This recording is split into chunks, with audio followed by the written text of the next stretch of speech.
Depuis des siècles, une lumière dort dans le cœur de l'Algérie, un souffle spirituel qui traverse le temps et les épreuves. Aujourd'hui, ce souffle se réveille et il bouleverse l'équilibre du monde. L'éveil du Mahdi n'est plus une simple prophétie, c'est un appel vivant, vibrant au cœur des peuples. Dans cette vidéo, nous allons explorer cette force invisible qui défie les puissances, réveille les âmes et fait trembler l'ordre établi. Es-tu prêt à entendre cet appel, à ressentir cette énergie? Plongeons ensemble dans ce mystère. 1. Qui est le Mahdi? Le monde change, il vacille. Et dans ce vacillement, une question traverse le cœur de millions de croyants. Qui est réellement le Mahdi? Non pas un simple nom inscrit dans les pages d'un livre, ni un mythe figé dans l'imaginaire collectif, mais un souffle vivant, une promesse ancienne, une lumière préservée dans les cœurs des pieux, transmise comme un secret sacré de génération en génération. Le Mahdi, littéralement le bien guidé, n'est pas une figure inventée par les hommes pour combler leur peur du chaos. Il est un être choisi par Allah, un homme ordinaire au regard du monde, mais élevé à un destin extraordinaire. Son rôle n'est pas politique au sens terrestre, il est spirituel, universel, et son impact est total. Rétablir la justice sur terre comme elle existe dans les cieux. Le prophète Muhammad, paix et salut sur lui, a dit « Le Mahdi est de ma descendance, et son nom est le mien ». Ce hadith, simple en apparence, porte une force immense.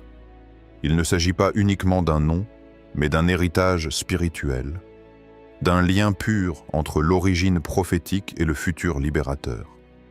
Ce lien crée un écho intemporel qui traverse les siècles et réveille les consciences.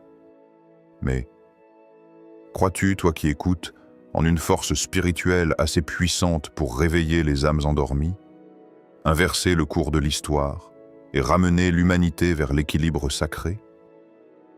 Aujourd'hui, bien des cœurs sont assourdis par le vacarme du monde. Le Mahdi n'est pas une figure de peur, mais d'espoir. Il est la réponse silencieuse à l'oppression, la preuve que la lumière ne s'éteindra jamais, même quand tout semble sombrer. Il ne vient pas pour diviser, mais pour réunir. Non pas pour dominer, mais pour restaurer l'équité divine, là où l'homme a installé le chaos. Écoute cette histoire. Une famille simple en Algérie, une mère, un père, 3 enfants. Dans leur petite maison blanche, au cœur d'un quartier modeste, la nuit tombée, une routine sacrée s'installe. La lumière tamisée d'une lampe, le Coran ouvert sur un tapis. Le silence est total, sauf pour la récitation des versets, portés par la voix grave du Père. Chaque soir, ils lisent ensemble les versets de miséricorde, de justice, de vérité. Et lorsque l'un des enfants pose la question « Maman, est-ce que le Mahdi viendra bientôt ?» Les regards s'échangent, puis la mère répond « Quand le monde aura assez pleuré, quand les cœurs seront prêts à recevoir la lumière, alors Allah l'enverra. » Et cette réponse, transmise avec tendresse, forge chez ses enfants un lien vivant avec l'invisible. Le Mahdi n'est plus une idée floue.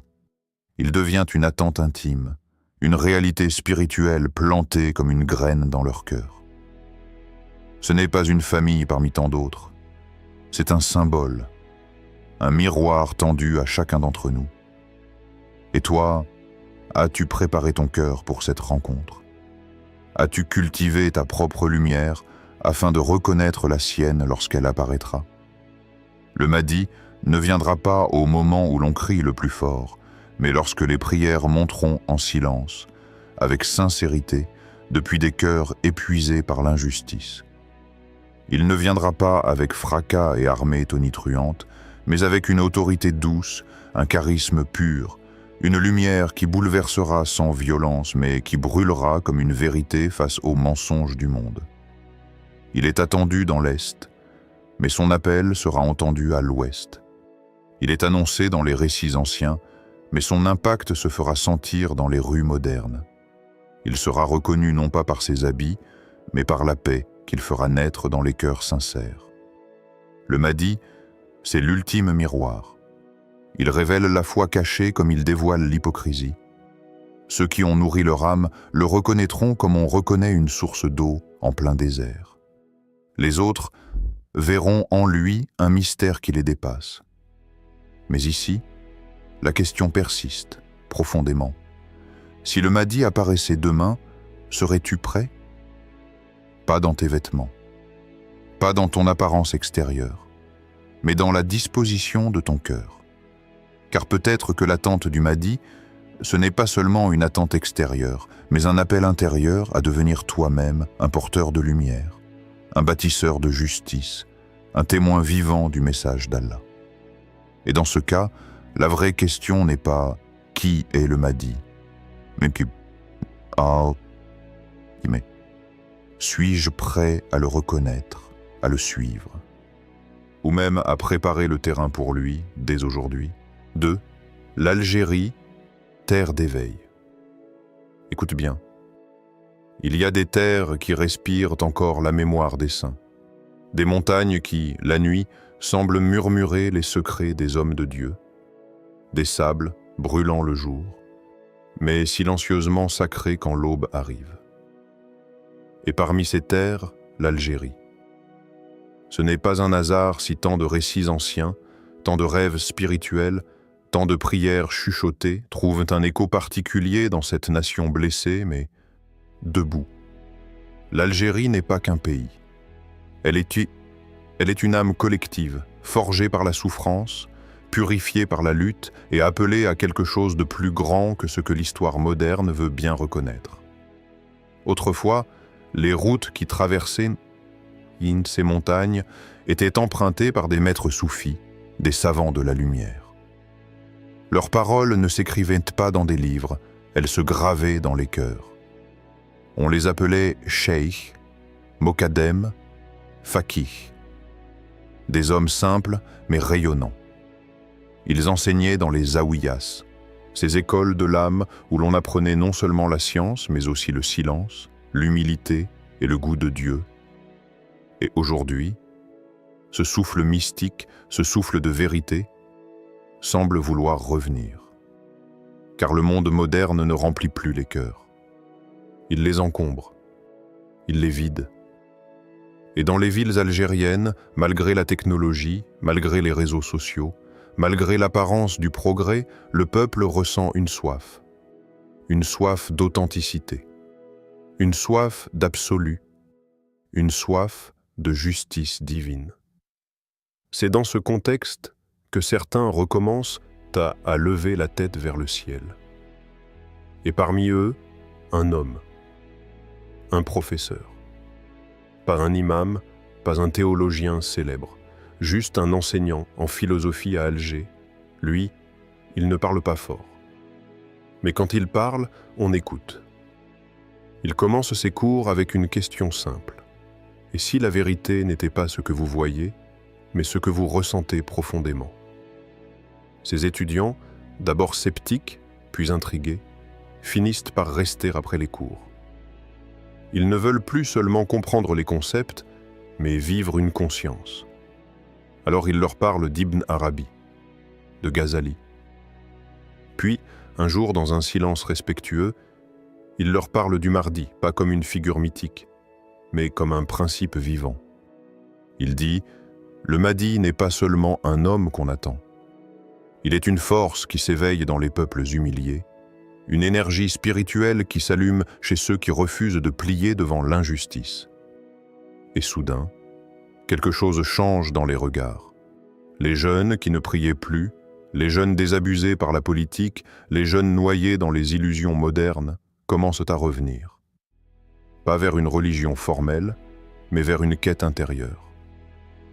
Ce professeur, sans le savoir, ravive une tradition ancienne. Il réunit chaque jeudi soir un petit cercle. Pas dans une mosquée, dans une petite salle universitaire. Ils y méditent, lisent des textes, discutent, prient ensemble. Et toujours, cette idée revient. Et si nous étions appelés à préparer le terrain? Tu vois, ce n'est pas un événement spectaculaire, c'est discret. Mais c'est dans ces cercles silencieux que commence la révolution intérieure. Car l'Algérie ne porte pas seulement les cicatrices de la colonisation, elle porte une mémoire spirituelle inaltérable. Dans les villages des Aurès, les anciens parlent encore du Kiyama, du retour de la justice. À Constantine, on récite des poèmes mystiques au son du oud. Dans les rues d'Oran, de jeunes filles voilées lisent Rumi, pendant que d'autres partagent des vidéos sur le Mahdi. Ce réveil est invisible pour ceux qui regardent avec les yeux, mais évident pour ceux qui ressentent avec le cœur.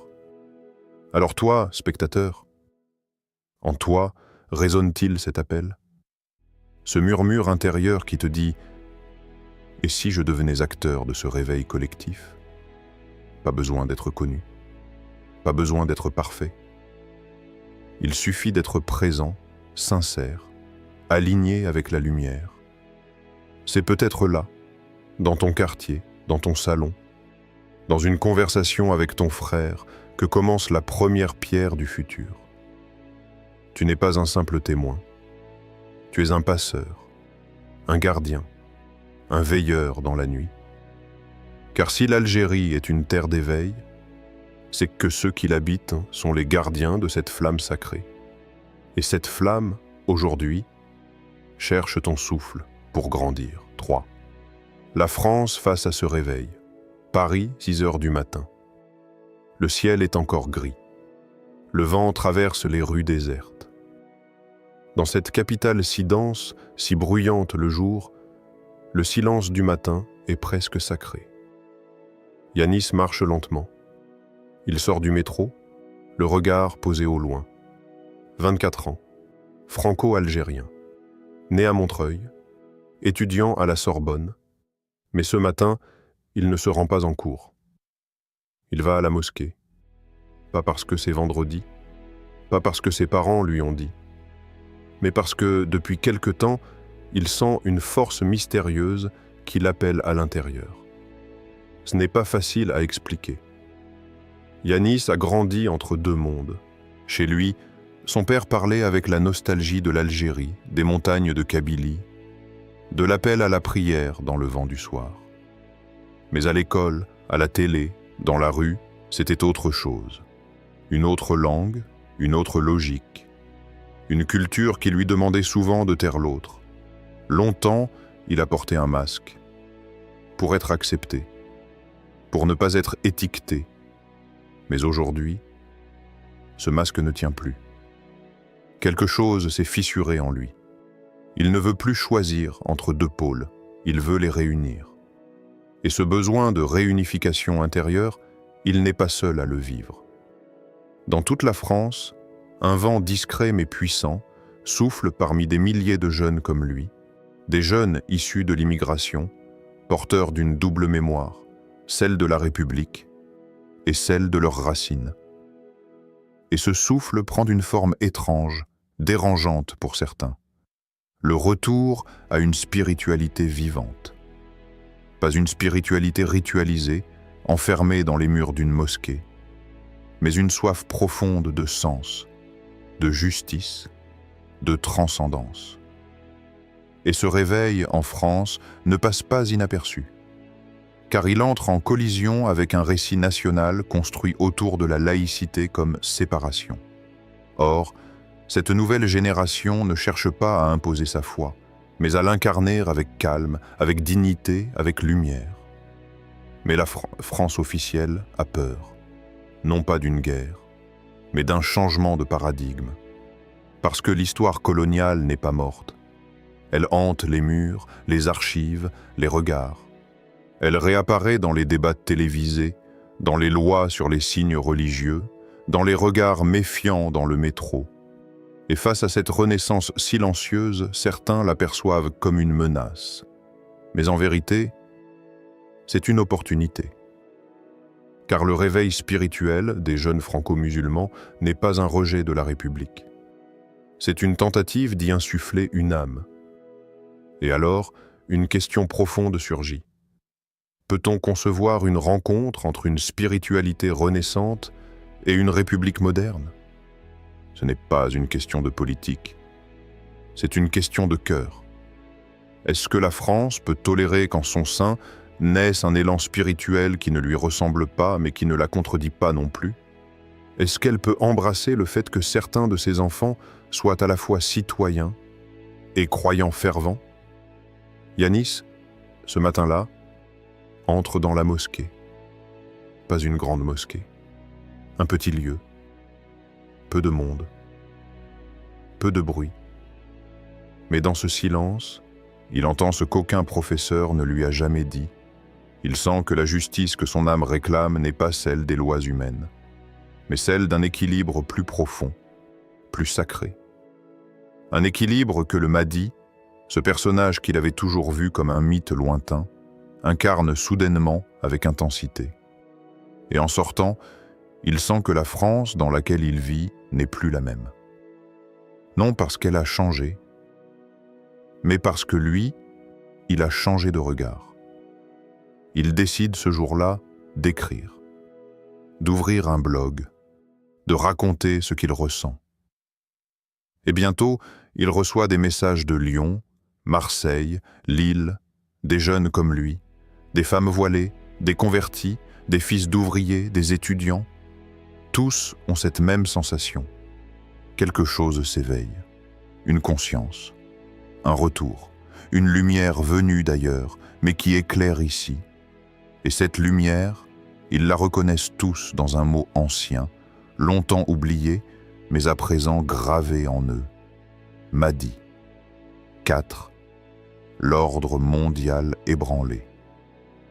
Ils pensaient que le pouvoir résidait dans les chiffres, dans les armes, dans les banques, dans les frontières dessinées à la règle sur des cartes froides, mais quelque chose d'invisible commence à fissurer ces murs d'acier. Un souffle, une onde, un frémissement. Personne ne sait vraiment d'où il vient, ni comment le nommer. Mais il est là. Il dérange les puissants, interroge les analystes et réveille ceux qui écoutent avec leur âme. Ce souffle, c'est l'éveil spirituel. Et il ne vient pas seulement d'un peuple. Il traverse les continents, les langues, les classes sociales. Mais il a, en ce moment, une racine qui se fortifie, l'Algérie. Et une figure qui revient dans les cœurs, le Mahdi. Dans les grandes salles de conférence, les mots sont pesés, calibrés, lissés. Mais il suffit d'un seul homme pour briser cette apparente harmonie. Genève. Salle circulaire, drapeau suspendu, projecteur blanc. Des diplomates de toutes les nations sont réunis pour discuter de la stabilité économique en Afrique du Nord. Sur les visages, sérieux, stratégie, intérêt.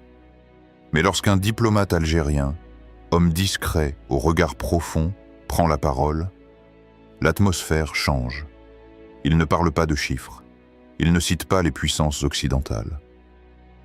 Il regarde autour de lui, silencieusement, puis dit « Nous avons essayé toutes les méthodes rationnelles, le commerce, les accords militaires, les pactes secrets. Pourtant, l'instabilité grandit. Il est temps de reconnaître une chose. Le cœur du monde est malade. Et il ne guérira pas sans retrouver le souffle de l'âme. » Un silence glacial suit ces mots. Certains se crispent, d'autres esquissent un sourire gêné. Mais l'impact est là. Il vient de parler de ce que personne n'ose nommer dans ces lieux, la dimension spirituelle de la paix. Il poursuit : l'histoire humaine n'a jamais changé durablement par des traités, mais toujours par des hommes guidés, porteurs d'un message. Nous ne pouvons pas construire un avenir stable sans intégrer la dimension du sens, de la justice divine. Une ère nouvelle se profile. Une ère où la conscience sera plus forte que les armes. Dans une autre époque, on aurait peut-être ri, mais pas cette fois, car même les puissants commencent à sentir que quelque chose leur échappe. La géopolitique mondiale tremble. non pas à cause d'une guerre, mais parce que l'ordre établi ne comprend plus les peuples qu'il prétend gouverner. Les masses se détournent peu à peu de leurs anciens dieux, la consommation, le divertissement, le progrès technologique sans boussole. À leur place, un mot, refait surface, vérité. Et cette vérité n'est pas celle des médias, ni celle des rapports économiques. C'est une vérité intérieure. C'est ce qui fait qu'un homme simple, un pêcheur à Annaba ou un berger dans la Hagar peut ressentir en lui la même énergie qu'un sage en Orient. C'est ce qui fait que des jeunes, à Londres, à Istanbul ou à Lagos, rêvent d'un monde guidé par la justice céleste. Et ce rêve n'est pas une utopie. Il devient une menace pour ceux qui dominent sans conscience. Car dans ce nouveau paradigme, la domination ne passe plus. Les peuples voient, entendent, comprennent. Ils ne croient plus à la narration qu'on leur impose. Et c'est là que la figure du Mahdi devient centrale. Non pas comme un héros de fin du monde, mais comme le symbole de ce basculement, un point d'équilibre entre la foi pure et la justice implacable. Un être qui parle avec le cœur et réforme avec la main. Alors pose-toi cette question maintenant, dans le calme de ton âme, et si le véritable conflit n'était pas militaire, mais intérieur, un combat entre conscience et aveuglement, ce combat, tu le vis peut-être déjà. Chaque jour où tu ressens que ce monde est injuste, mais que tu refuses la haine. Chaque fois que tu cherches une lumière sans nom au milieu du vacarme. Chaque fois que tu dis non, non pas avec la colère, mais avec la foi. Tu n'es pas seul. Le monde change. Et l'ancienne structure s'effondre, non pas sous les bombes, mais sous le poids de sa vacuité. Car ce qui n'a pas d'âme finit toujours par tomber. Ce n'est pas un cri, c'est un murmure. Mais ce murmure devient torrent, et ce torrent ne s'arrêtera plus. Car ce n'est plus une question de politique. C'est un appel de l'invisible, un compte à rebours vers une ère où la lumière dirigera à nouveau. 5. Ton rôle, ton choix. Dans ce monde qui semble parfois vaciller, il est facile de se sentir minuscule, comme un grain de sable perdu dans le désert des événements, des conflits, des incertitudes. Mais il y a une vérité simple, universelle, intemporelle. Chaque lumière, même petite, éclaire l'obscurité. Et cette lumière, c'est toi, ton cœur, ton âme, ton intention. Peu importe où tu te trouves, peu importe d'où tu viens, peu importe les défis qui t'entourent, chacun de nous, homme, femme, jeune, âgé, peut contribuer à ce réveil.